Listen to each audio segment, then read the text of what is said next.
بسم اللہ الرحمن الرحیم۔ السلام علیکم ورحمۃ اللہ وبرکاتہ۔ دوستو، آج ایک خاتون کا وائرل ویڈیو دیکھا جس میں ہر لحاظ سے ایک صحت مند خاتون نے خودکشی سے پہلے خدا سے ملنے کی بات کہی ہے اور اشارے اشارے میں خدا سے شکایت بھی کی۔ پھر اس کے بعد کچھ لوگوں کے آپسی تبصرے سامنے آئے کہ یہ لڑکی آج جہیز کی بھیٹ چڑھ گئی۔ مجھ جیسے طالب علم کا ماننا یہ تھا کہ ایسے معاملات یعنی ایسے کیسز میں ایسی عورتوں کی خودکشی پر باتیں بنانے کی بجائے خودکشی کرنے کی وجوہات پر غور کرنے اور اس سے نمٹنے کی ضرورت ہے۔ میرا ماننا یہ ہے کہ ایک فرد ہو یا پورا سماج ہو، ہر ایک کہیں نہ کہیں عملاً فکراً اس بات میں ملوث ضرور ہوتا ہے۔ لڑکی کے ماں باپ، بھائی، چچا یعنی سبھی مائکے والوں میں اس ہندوانہ سوچ کا راسخ ہونا کہ شادی کر دی، جہیز دے دیا، اب لڑکی سسرال کی ہو گئی، اس کے بعد کچھ ہوا تو پھر صبر و رضا کی اسلامی تلقین ہو نہ ہو، البتہ یہ ہندوانہ رسمی جملے بولنے میں دیر نہیں کرتے کہ دیکھو بیٹا، ہمارا مان سمان رکھنا، تم تو جانتی ہو کہ ڈولی باپ کے گھر سے اٹھتی ہے اور ارتھی شوہر کے گھر سے، بس وراثت میں حصہ تو دینا نہیں، جو کہ اسلامی ہدایت ہے۔ لڑکی کا وراثت میں حصہ دینا اسلامی ہدایت ہے، گویا کسی ناگہانی صورت میں گھر واپسی کا کوئی راستہ نہیں چھوڑتے۔ اگر وراثت میں لڑکی کو حصہ دے دیتے تو پھر گھر واپسی کا کوئی نہ کوئی راستہ تو اس کے لیے ضرور ہوتا۔ گویا کنیا دان کر دیا جی، اب کچھ بھی ہو اب وہیں مرو، باپ کے گھر نہیں آنا۔ تو اب آپ فیصلہ کریں کہ ایسی ذہنیت، سوچ اور ماحول میں پلنے والی بچیاں نکاح کے بعد کسی ناگہانی صورت میں اگر پڑ گئی تو وہ بچی ایسی صورت میں جائے گی تو کہاں جائے گی؟ کاش سادہ سا نکاح کیا جاتا اور وراثت میں سے بچی کو حصہ دیا جاتا، جو ہم نہیں دیتے ناک کی وجہ سے۔ ہاں، کنیا دان کر دیں گے، جہیز دے دیں گے، لیکن وراثت میں حصہ نہیں دیں گے لڑکی کو۔ اور لڑکیوں کو وراثت میں سے حصہ دینے کی اسلامی پہل بھی کی جاتی اور اسے گاؤں گاؤں اپنایا جاتا تو نہ صرف وراثت میں سے بچیوں کو حصہ دے کر زندگیاں بچائی جاتی بلکہ غیروں کے لیے سراپا تبلیغ عام ہوتا، غیر لوگ بھی اس سے سبق حاصل کرتے، یہ تبلیغ بن جاتی۔ اگر لڑکیوں کو بجائے ناک کی وجہ سے، لوگوں کو دکھانے کی وجہ سے آپ لوگ جو جہیز دیتے ہو، اس کی بجائے اسلامی طریقے کے مطابق اگر آپ وراثت میں سے حصہ دے دیتے تو امید ہے کہ اس طرح کی بچیاں آج نہ ہی تو خودکشی کرتی اور بلکہ آج غیروں کے لیے تبلیغ بھی بن جاتی۔ اسی طرح شوہر اور سسرال والوں کی جہیز پر ایک عجیب سی حریصانہ نگاہ کہ مرو یا جہیز لاؤ اور لاتے رہو، جس کا نتیجہ سامنے ہے۔ کاش ایسے لالچیوں کی ذہنیت کو اس وراثت سے جو بچی کو دیا جاتا ہے اس وراثت سے درست کی جاتی۔ حالانکہ ان کے گھر بھی بہن بیٹی ہوتی ہیں، یا تو وہ کسی کو دے کر آنے والی بہو سے امید رکھتے ہیں یا پھر یہ وہ درندے ہوتے ہیں جنہیں صرف انسانی دل ملا ہوتا ہے۔ کاش انہیں کوئی لگام دینے آگے آتا۔ اسی کے ساتھ ساتھ آج جب کہ تعلیم عام ہو رہی ہے، کھلے ماحول میں آزادانہ سوچ کے ساتھ سب جینے کی کوشش کر رہے ہیں، تو پھر یہ ذہن کیوں نہیں بنایا جاتا کہ خودکشی ہی تو کوئی حل نہیں ہے؟ اپنی بچیوں کا یہ مائنڈ بنائیں اور یہ کوشش کریں کہ انہیں بتائیں کہ خودکشی حل نہیں ہے، یہی ایک آخری راستہ تو نہیں، آخر اسلام میں نکاح کے بعد طلاق کا معاملہ بھی رکھا ہے، خلا کا بھی معاملہ رکھا ہے.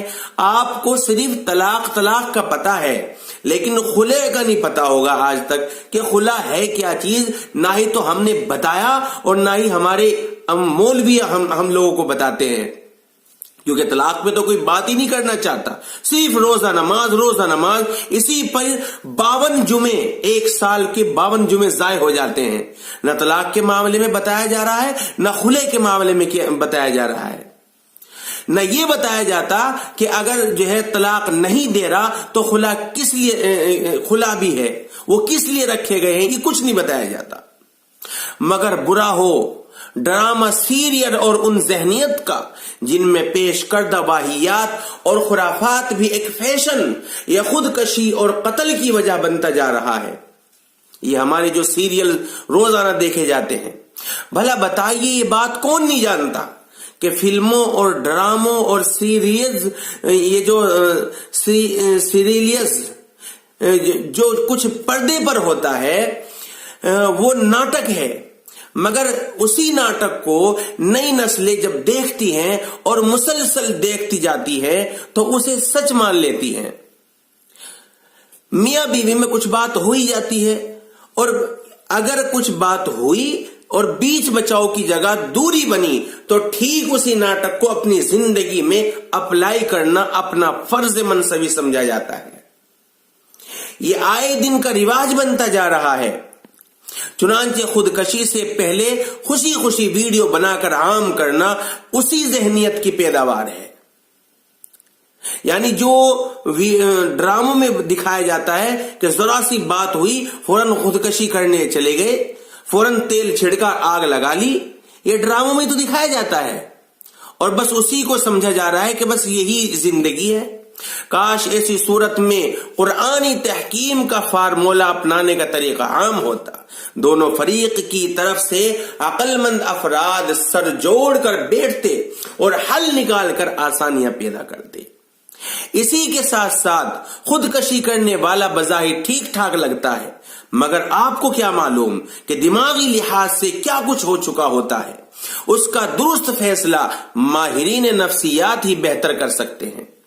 عائشہ کے والد لیاقت علی کے بیان سے خودکشی کی وجہ جو سامنے آئی ہے وہ جہیز کی مانگ ہے.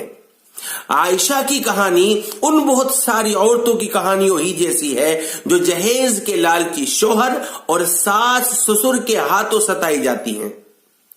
یہ تو ایک عائشہ کی کہانی ہے جو ہمارے سامنے آ گئی، ورنہ اس ملک میں روزانہ نہ جانے کتنی ہی عائشائیں اور صرف مذہب اسلام کی بچیاں نہیں بلکہ غیر مسلم بچیاں بھی ہیں جو جہیز کی بھیٹ چڑھ جاتی ہیں. ان کی خبر تک کسی اخبار کی سرخی نہیں بن پاتی اور ان کے والدین رو دھو کر خاموش ہو جاتے ہیں، اور خاموشی کے علاوہ ان کے پاس کوئی چارہ بھی نہیں ہوتا. وہ نہ کرپٹ افسران کی جیب بھر سکتے ہیں اور نہ ہی وکلاء کو فیس دے سکتے ہیں. نتیجہ یہی نکلتا ہے کہ عائشائیں جہیز کی بھیٹ چڑھتی رہتی ہیں اور جہیز کے لالچی آزاد گھومتے رہتے ہیں.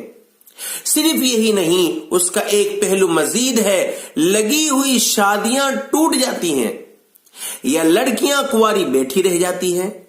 ایک واقعہ اور سن لے، ذرا سا واقعہ ہے. ہمارے ایک جاننے پہچاننے والے نے ایک گھرانے میں اپنی بچی کی شادی لگائی تھی.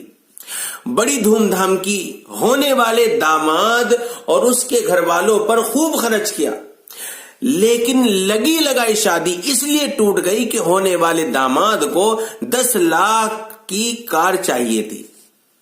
ان بھکاریوں کو کیا چاہیے تھی؟ 10 لاکھ کی کار چاہیے تھی.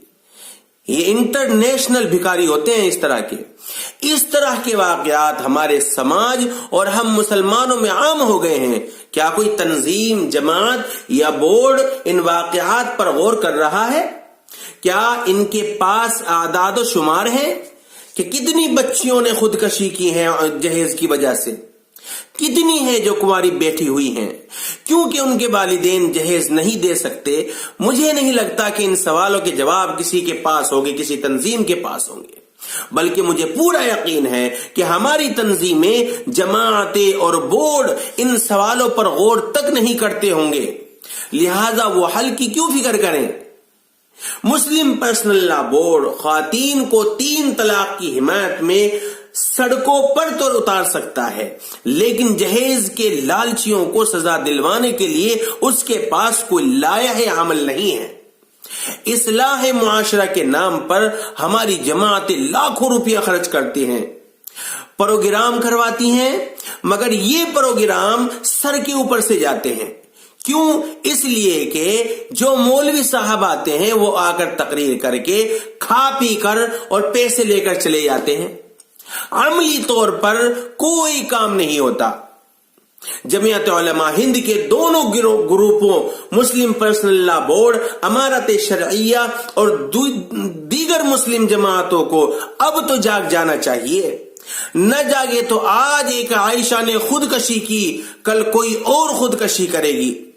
آخر میں ان صحافیوں سے اور 3 طلاق بل کے موقع پہ سڑکوں پر اترنے والی عورتوں اور تنظیموں سے ہاتھ جوڑ کر یہ اپیل ہے کہ کاش آپ ان جہیز کے لالچی کے ہاتھوں بھیٹ چڑھنے والی بچیوں کی حفاظت کے لیے بھی مؤثر آواز کے ساتھ سڑکوں پر اترتے تو شاید وہ آج زندہ ہوتی اور آئندہ کوئی اس کی بھیٹ نہ چڑھتی۔ امید ہے کہ آپ اتریں گے انشاءاللہ۔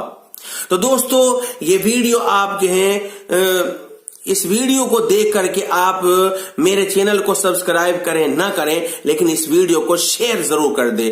امید ہے کہ کوئی جہیز کے لالچی کی آنکھیں کھل جائے اور کوئی بچی خودکشی کرنے